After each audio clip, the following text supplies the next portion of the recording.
महाराष्ट्र में शिवसेना के दो गुटों में बंटने के बाद इन दोनों के बीच ये एक बड़ी लड़ाई होने जा रही है। यहां पर होने वाले उपचुनाव में अब जो है मुकाबला यहां पर होना है और ये लड़ाई अंधेरी ईस्ट विधानसभा सीट पर है। इस सीट पर 3 नवंबर को उपचुनाव होना है और आज यहां पर नामांकन की आखिरी तारीख है।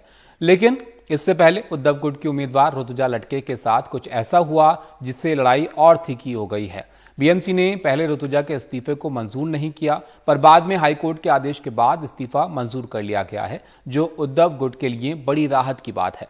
ऋतुजा लटके के खिलाफ चुनाव में बीजेपी के उम्मीदवार मुरजी पटेल हैं, जिन्हें शिंदे गुट का समर्थन है। आज ये दोनों उम्मीदवार पर्चा भरेंगे।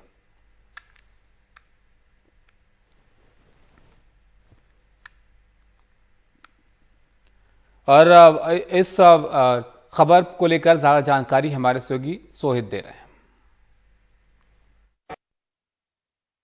शुक्रवार का दिन अंधेरी ईस्ट जो उपचुनाव है उसके लिए नामांकन भरने का आखिरी दिन है और पहली बार उद्धव बाला साहेब ठाकरे, शिवसेना उद्धव बाला साहेब ठाकरे के पार्टी से जो मशाल का सिंबल है उसके ऊपर ये चुनाव लड़ा जाना है। और ये केवल शिवसेना नहीं बल्कि महाविकास आघाड़ी, और उसमें आप देखें कि कांग्रेस, सीपीआईएम सभी के झंडे आपको नजर आएंगे। तो एक तरीके से शिवसेना उद्धव बाला साहेब ठाकरे के इस चुनाव में जहाँ से ऋतुजा लटके आज नामांकन भरने वाली हैं, उसमें महाविकास आघाड़ी के कई सारे नेता और उनके जो कार्यकर्ता हैं वो इसमें शामिल होने वाले हैं। सर, जिस तरह से हमने देखा कि जो लोग हैं आप लोग जुड़ने शुरू हो चुके हैं, लेकिन आखिरी दिन तक आप लोगों को अदालत तक जाना पड़ा था, तब जाके आज नामांकन भर पा रहे हैं। तो ये किस तरह की लड़ाई रहने वाली है जब नामांकन के लिए भी आखिरी दिन तक रुकना पड़ा?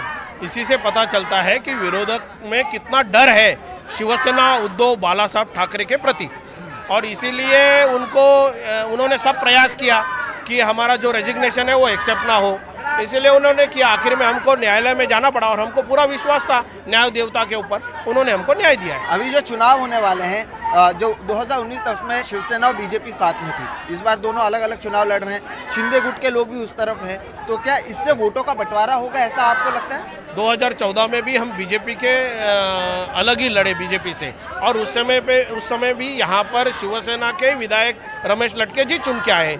उसके बाद में 19 में हम साथ में लड़े, उसी समय हम रमेश लटके जी चुन के आए। फिर से एक बार मौका मिला है और शिवसेना राह देख रहे हैं कि ये बार फिर से ये विजय खींच के लाना और हैट्रिक मारना है। ये जो अंधेरी पूर्व का चुनाव है ये इसलिए भी महत्वपूर्ण है कि पहली बार मशाल के ऊपर शिवसेना उद्धव बाला साहेब ठाकरे पार्टी से लड़ने वाले हैं और इसके बाद बीएमसी चुनाव आने वाला है। उससे पहले इस चुनाव को कितना महत्वपूर्ण मानते हैं? चुनाव के पहले ही, आज फॉर्म भरने के पहले ही आप जो जोश देख रहे हैं शिवसैनिक में, शिवसैनिक राह देख रहे हैं कि ये विरोधकों को जवाब देने का, और ये इस चुनाव में लोगों को जवाब, मतलब ये विरोधकों को जवाब देंगे, ये आपको दिखेगा। बिल्कुल। तो जो आप देखें यहाँ पर माहौल आपको दिखाई देगा कि केवल शिवसेना नहीं लेकिन ये महाविकास आघाड़ी है वो सब साथ में है। जिस तरह से उद्धव ठाकरे से मातोश्री में जाकर नेता मिल रहे थे, अपना समर्थन दे रहे थे, उसी तरह की चीजें आपको सड़कों पर नजर आएंगी।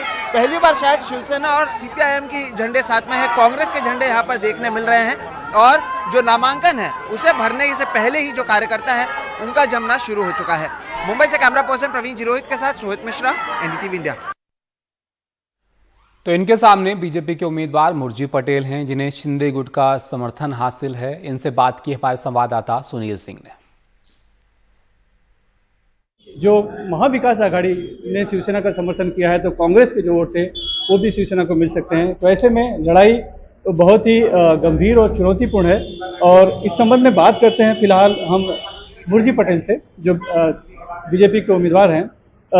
मुरजी भाई, पिछली बार आपने इंडिपेंडेंट चुनाव लड़ा था, इस बार आपको पार्टी का झंडा मिल गया है, चुनाव चिन्ह मिल गया, पार्टी ने खड़ा किया है, लेकिन पिछली बार से इस बार की लड़ाई कितनी अलग हुई, क्या लगता है आपको? पिछली बार भारतीय जनता पार्टी और शिवसेना की युति की वजह से उनको जो 62,000 वोट मिला, उसमें करीबन 35 से 40,000 वोट भारतीय जनता पार्टी के, और हम इंडिपेंडेंट लड़े थे, 46,000 वोट लिए। इस बार माननीय एकनाथ राव शिंदे जी की शिवसेना, भारतीय जनता पार्टी और माननीय आठवले साहब की आरपीआई, ऐसे तीनों का महायुति है। तो मुझे नहीं लगता है ऐसा कोई ज़्यादा फाइट होएगा, ऐसा हमको नहीं लगता। पिछले कई सालों से इस विधानसभा में विकास ठप था। एक सरकारी हॉस्पिटल इस विधानसभा में नहीं है। ट्रैफिक की इतनी समस्या है कि लोगों को मरोड़ से अंदर स्टेशन पहुंचना है तो 2 घंटा लगता है। इस विधानसभा में लाखों युवा बेरोजगार और सबसे बड़ा इंडस्ट्री हब इस विधानसभा में, और बंबई में सबसे ज्यादा जीएसटी टैक्स अगर कहीं से जाता है तो वो अंधेरी से जाता है। तो हमारा यही सब चीजों में ज्यादा फोकस रहेगा कि अंधेरी जनता को ट्रैफिक मुक्त कराए, एक अच्छी हॉस्पिटल बनाए, यहाँ के युवाओं को रोजगार मिले, और जितने भी विकास काम रुके हुए हैं, गार्डन है, स्कूल है, सब विकास काम आने वाले, ये 2020 मैच है, 2 ही साल के लिए, वापस 24 में वापस चुनाव आने वाला है, तो हम 2020 खेल कर 2 साल में सारा काम करने की कोशिश। तो इस बार कांग्रेस जो है, जो पिछली बार शिवसेना बीजेपी के खिलाफ लड़ी थी, कांग्रेस ने उनको समर्थन दिया, एनसीपी ने समर्थन दिया, तो उनका वोट का एक गट्ठा वो जो है कि वो शिवसेना के पास जाएगा, तो इससे आप कैसे आकलन लगाते हैं? ये मुंबई शहर है, गांव खेड़े का चुनाव नहीं है, शहर का चुनाव है, और अंधेरी की जनता भली बात जानती है कि किसके साथ रहने से अंधेरी का विकास होगा, अंधेरी में अच्छी योजनाएं आएगी, तो अंधेरी की जनता को पता है किसके साथ रहना चाहिए, और आने वाली 3 तारीख को अंधेरी की जनता दिखा देगी और भारतीय जनता पार्टी को बहुमत से विजय करेगी, मुझे पूरा विश्वास है। अब बात छठ पूजा की करते हैं। दिल्ली में इस साल छठ पूजा का सार्वजनिक आयोजन होगा, ये कहना है दिल्ली के मुख्यमंत्री अरविंद केजरीवाल का। केजरीवाल ने आज एक प्रेस कॉन्फ्रेंस करते हुए कहा कि दिल्ली में 1100 जगहों पर सार्वजनिक छठ पूजा का आयोजन किया गया है और इसकी पूरी तैयारियां कर ली गई हैं। केजरीवाल ने लोगों से अपील की है कि कोरोना की गाइडलाइंस का पालन करें। इस बार 1100 स्थानों पे सामूहिक तौर पे छठ पूजा मनाई जाएगी और 1100 स्थानों के छठ पूजा मनाने का पूरा खर्चा दिल्ली सरकार वहन करेगी। और छठी मैया से कहिएगा कि अब कोरोना से हम सब लोगों को मुक्ति दिलाए। और हाँ, जाते जाते कोरोना की तीव्रता कम हो गई है, लेकिन गया नहीं है पूरी तरह से, तो थोड़ा सा उसका ध्यान रखिएगा।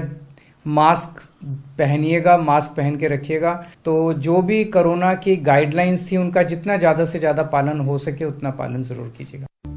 ब्रेक के बाद आपका स्वागत है। अब बात दिल्ली की करते हैं। यहां पर शराब नीति को लेकर एक बार फिर से छापेमारी हो रही है और ईडी की टीम ये छापेमारी कर रही है। दिल्ली में 25 अलग अलग जगहों पर बताया जा रहा है कि छापे मारे जा रहे हैं और अब तक इसमें 150 जगहों पर छापेमारी हुई है। इस मामले को लेकर दिल्ली सरकार की आबकारी नीति की जांच ईडी कर रही है, जिसमें ये ताजा जानकारी मिल रही है कि यहां पर दिल्ली में 25 अलग अलग जगहों पर ईडी छापेमारी कर रही है। मुकेश हमारे सहयोगी हमारे साथ हैं ज्यादा जानकारी के लिए। मुकेश, क्या जानकारी मिल पा रही है इस रेड को लेकर? देखिए, छापेमारी ईडी ने आज सुबह शुरू की थी, जिसमें 25 लोकेशन पे छापेमारी हो रही है, जिसमें दिल्ली भी शामिल है। दिल्ली में आरोपी ऋषि बाली के यहाँ छापेमारी हो रही है। उनका घर नारायणा में है और उनके घर पर रेड की जा रही है। ये छापेमारी शराब कारोबारियों, बिचौलियों और कुछ प्राइवेट पर्सन के यहाँ की जा रही है। अभी तक जो एक्यूज पकड़े गए हैं उनसे जो इनपुट मिला है उसके बेसिस पर ये छापेमारी की जा रही है। लेकिन अगर हम देखें तो आबकारी नीति को लेकर ईडी अभी तक 3 से 4 बार छापेमारी पहले ही कर चुकी है और करीब 150 से ज्यादा लोकेशन पर छापेमारी की जा चुकी है। इस पूरे मामले में सीबीआई ने 2 लोगों को गिरफ्तार किया था, जिसमें विजय नायर जो है जो कि एक इवेंट मैनेजमेंट कंपनी के पूर्व सीईओ हैं और आम आदमी पार्टी के कम्युनिकेशन विंग के हेड हैं, उन्हें गिरफ्तार किया गया था। और एक सीबीआई ने हैदराबाद से अभिषेक बोयनपल्ली को गिरफ्तार किया था, ये भी शराब के डिस्ट्रीब्यूशन से जुड़े हुए हैं। इसके अलावा जो ईडी है, ईडी ने भी एक आरोपी समीर महेंद्रू को गिरफ्तार किया था। समीर महेंद्रू दिल्ली के जोरबाग में रहते हैं और शराब के बड़े कारोबारी हैं। तो 3 आरोपी अब तक गिरफ्तार किए गए हैं। इस केस में कुल 15 आरोपी हैं। 15 आरोपियों में दिल्ली के डिप्टी सीएम मनीष सिसोदिया आरोपी नंबर 1 है। हालांकि अभी उनके खिलाफ कोई कार्रवाई नहीं हुई है। एक बार उनके यहाँ रेड हुई थी सीबीआई की, लेकिन उसके बाद से कोई कार्रवाई नहीं हुई है। तो इस पूरे मामले को लेकर सीबीआई और ईडी लगातार छापेमारी करती रहती है। आज भी ईडी जो है वो 25 से ज्यादा लोकेशन पर छापेमारी कर रही है, जिसमें दिल्ली के अलावा कुछ और शहर शामिल हैं और ये छापेमारी लगातार जारी है। जी शुक्रिया मुकेश आपका सब जानकारी के लिए। तो इस मामले को देखिए आप, 15 आरोपी इसमें बनाए गए हैं, इसमें से 3 को गिरफ्तार किया गया और उनसे जो पूछताछ में चीज़ें सामने आ रही हैं उसको लेकर अलग अलग जगहों पर इस तरह की छापेमारियां जो है वो हुई हैं। और अब खबर यह है कि 25 जगहों पर ये छापेमारी यहाँ की जा रही है।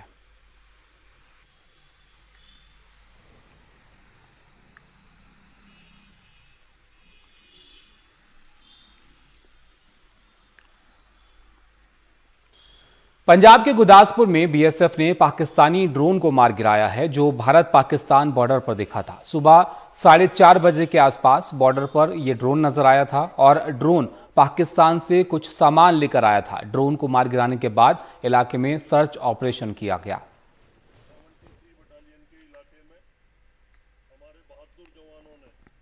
और 3 रोशनी करने वाले बम चलाए।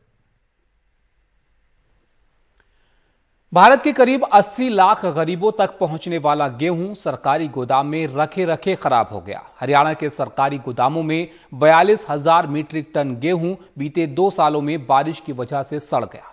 अब कैसे एफसीआई और हरियाणा खाद्य आपूर्ति विभाग एक दूसरे पर इसकी जिम्मेदारी थोप रहे हैं, रविशंजन शुक्ला की ग्राउंड रिपोर्ट आप देखिए।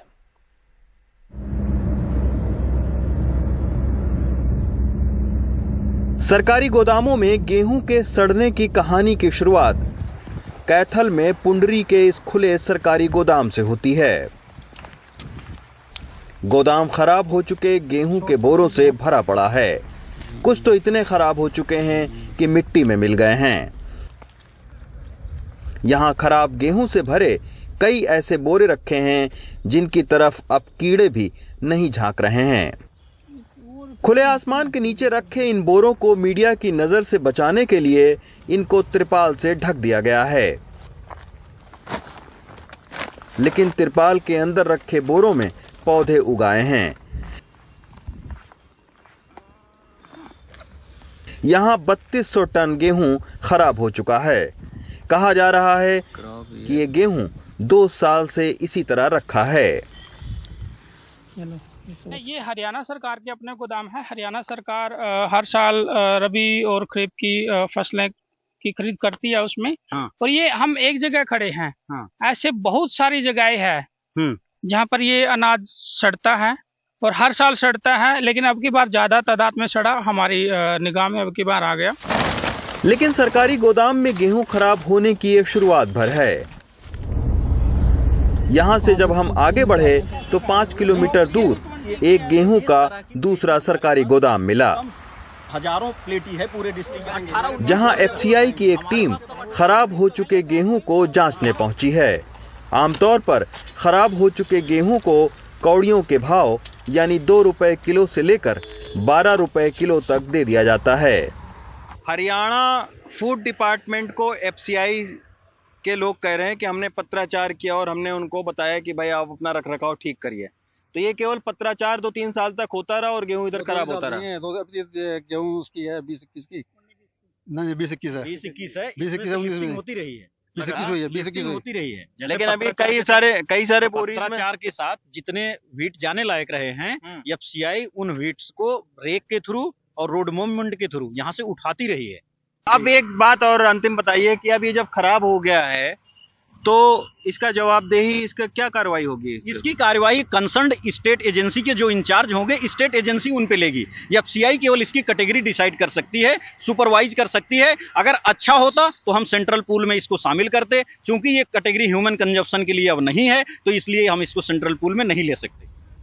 तो ये है एफसीआई के लोग इधर खड़े हुए हैं। एफसीआई का ये कहना है कि उन्होंने हरियाणा के फूड डिपार्टमेंट को तमाम बार चिट्ठी लिख के ये आगाह किया कि भाई ये आपका खुले में अनाज पड़ा हुआ है, गेहूं पड़ा हुआ है, खराब हो सकता है। इनका ये कहना है एफसीआई का कि हरियाणा सरकार ने ध्यान नहीं दिया। अब हम हरियाणा फूड डिपार्टमेंट से बात करने की कोशिश करेंगे कि आखिर उनकी तरफ से अब क्या कहा जा रहा है और क्या जो किसानों के खून पसीने को एक करके ये जो अनाज उगाया गया था, जो यहाँ लाया गया था, अब वो जब खराब हो गया है तो क्या इसकी जवाबदेही किसी की बनती है या नहीं? लेकिन इतना कहकर क्या एफसीआई अपनी जिम्मेदारी से बच सकता है? बेशक जवाब नहीं में ही होगा। आपको लेटर लिख के बता। कैमरे के सामने तो नहीं, लेकिन खराब गेहूं वाले गोदाम इंचार्ज से जब हमने फोन पर बात की तो उनका कहना था कि ये गेहूं 6 महीने के लिए रखा गया था। FCI की है, 2.5 साल तक वहाँ माल पड़ा रहा। पिछले साल 1.5 लाख कट्टा उसी पलेटी से गए। FCI ने इसको समय रहते उठाया नहीं। इसी में आपके लेटर में लिखा है कि 18, 19 और 19-20। लेकिन NDTV के पास हरियाणा खाद्य नागरिक आपूर्ति एवं उपभोक्ता विभाग का एक पत्र है जिसमें खराब गेहूं को कौड़ियों के भाव नीलाम करने का जिक्र है। इसके मुताबिक कुरुक्षेत्र में 24,624 टन, कैथल में 11,794 टन, करनाल में 6,587 टन, जबकि फतेहाबाद में 216 टन गेहूं खराब हो गया। कैथल की अब जिलाधिकारी ने इस मामले में एक जांच कमेटी गठित की है। अभी हमने SDM की चेयरमैनशिप में अंदर एक कमेटी बनाई है, वो इस मामले की जांच करेगी। संज्ञान में आया है कि 2 साल पहले जो परचेज हुई थी वो सारी पानी के अंदर भीग गई थी, प्रॉपर तिरपाल वगैरह से कवर नहीं किया, इसलिए वो खराब हो गई है। 4 जिलों का करीब 42,000 टन इस साल गेहूं खराब हो चुका है।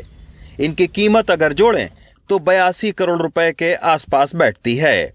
इस गेहूं को 5 किलो के हिसाब से सरकार अगर गरीबों में बांटती तो इससे 70 लाख से ज्यादा लोगों को गेहूं मिल सकता था। अब आपको पता लग गया होगा कि हमारे देश में अनाज का सरप्लस उत्पादन होने के बावजूद हम भूखमरी के इंडेक्स में 100 नंबर के बाद क्यों हैं। कैथल से सुनील रवीश के साथ रवीश रंजन शुक्ला, NDTV इंडिया।